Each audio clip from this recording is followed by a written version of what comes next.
कांग्रेस सांसद और लोकसभा में नेता विपक्ष राहुल गांधी को पांचवी लाइन में बैठाने को लेकर कांग्रेस ने कड़ी आपत्ति जताई है। कांग्रेस प्रवक्ता सुप्रिया श्रीनेत ने कहा है कि नेता विपक्ष को स्वतंत्रता दिवस समारोह में पांचवी लाइन में बैठाकर नरेंद्र मोदी ने अपनी कुंठा दिखाई है, लेकिन इससे जननायक को फर्क नहीं पड़ता। वैसे भी छोटे मन के लोगों से बड़ी चीजों की उम्मीद करना बेईमानी है। सुप्रिया ने कहा है कि आपके और आपकी सरकार के मन में लोकतंत्र और लोकतांत्रिक प्रक्रिया के लिए कोई सम्मान नहीं है। विपक्ष के नेता की रैंक कैबिनेट मंत्री के बराबर होती है। पहली लाइन में सारे मंत्री बैठते हैं। सिर्फ राहुल गांधी ही नहीं बल्कि मल्लिकार्जुन खड़गे को भी पांचवी लाइन में बैठाया गया था। उन्होंने कहा कि रक्षा मंत्रालय की ओर से बयान आया है कि हम ओलंपिक में भाग लेने वाले खिलाड़ियों को सम्मान देना चाहते थे। हमें इससे कोई गुरेज नहीं है, लेकिन क्या अमित शाह, जेपी नड्डा, निर्मला सीतारमण, जयशंकर उन्हें सम्मान नहीं देना चाहते थे? ऐसे बयान आपकी कलई और खोल रहे हैं। नेता प्रतिपक्ष लोकतंत्र में इसलिए जरूरी है क्योंकि वह सरकार को जवाबदेह बनाता है, सरकार को कटघरे में खड़ा करके लोगों के मुद्दे उठाता है। उन्होंने कहा कि सच्चाई यह है कि राहुल गांधी के सामने आप लोग असहज हो जाते हैं। वह आंख में आंख डालकर आपसे सवाल करते हैं। वह भ्रष्टाचार और आपकी विफलताओं को आपके मुंह पर कहने की ताकत रखते हैं, इसलिए आप उनसे आंख चुराते हैं। आप उन्हें पांचवी लाइन में बैठाइए या 50वीं, कोई फर्क नहीं पड़ता।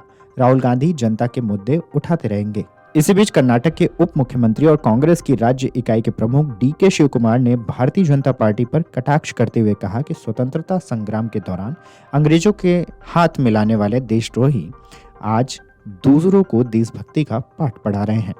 उन्होंने यहाँ पार्टी कार्यालय में 78वें स्वतंत्रता दिवस समारोह में संबोधित करते हुए कहा कि हमें भीड़ की खाल में छिपे इन भेड़ियों से देश की रक्षा करने की जरूरत है।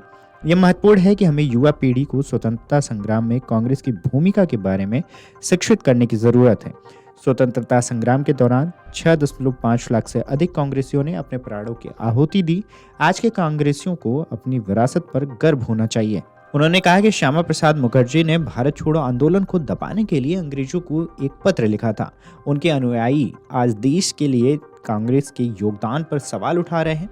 ये कांग्रेस के साथ ही जिसने राष्ट्रीय संपत्ति का निर्माण किया, जिसे आज भाजपा बेच रही है। भाजपा का देश के लिए क्या योगदान है? वे वही हैं जिन्होंने अंग्रेजों से हाथ मिलाया है। राहुल गांधी को पांचवी लाइन में बिठाने पर मचे सियासी बवाल के बीच कांग्रेस नेता सचिन पायलट ने भी बीजेपी सरकार पर तीखा हमला बोला है।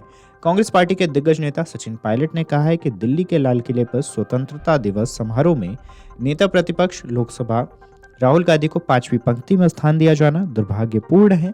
नेता प्रतिपक्ष का दर्जा कैबिनेट मंत्री का होता है, लेकिन केंद्र सरकार का इस तरह का पक्षपातपूर्ण व्यवहार संकुचित व संकीर्ण मानसिकता का परिचायक है। मोदी सरकार ने राहुल का ही नहीं बल्कि जनता की आवाज का भी अपमान किया है, जिस आवाज को संसद में प्रतिपक्ष के नेता के रूप में वो बुलंदी से उठाते हैं। कांग्रेस के संगठन महासचिव KC वेणुगोपाल ने एक्स पर फोटो पोस्ट करते हुए लिखा कि PM मोदी, अब समय आ गया है कि आप 4 जून के बाद नई वास्तविकता को स्वीकार करें। जिस अहंकार के साथ आपने स्वतंत्रता दिवस समारोह में लोकसभा नेता राहुल गांधी को अंतिम पंक्ति में बिठाया, उसे पता चलता है कि आपने सबक नहीं सीखा है। Video desk amarujala.com। अगर आप ये वीडियो YouTube पर देख रहे हैं तो हमारे चैनल को सब्सक्राइब करें और बेल आइकन को दबाना ना भूलें। अगर आप Facebook पर ये वीडियो देख रहे हैं तो हमारे पेज को लाइक करें।